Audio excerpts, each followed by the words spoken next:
খালি পায়ে কেউ উঠতে পারবে না, খালি পায়ে। রায়হান বলতেছে যে বাজান এখানে অনেক কষ্ট হবে। আমার রাসূলুল্লাহ এখানে 3 দিন ছিলেন, পাহাড় জায়গা করে দিয়েছে, একটু কষ্ট তো করব।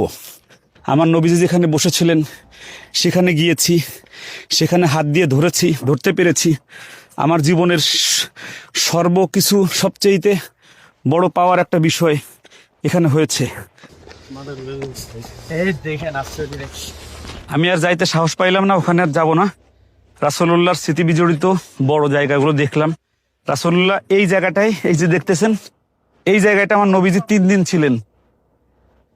এই 6 ফিট বাই 5 ফিট এই জায়গাটা ফাঁক হয়ে যায় পাহাড়। রাসূলুল্লাহর মুজিজার বড় জায়গা এটা। আমরা এখানে এসেছি, আপনারা সবাই এখানে আসবেন। মহুদে আসলে, ওহুদে ওই যারা হাজি হজ করতে আসেন তাদেরকে হাজি সাহেবরা এখানে আনে না সবাই। তো আপনারা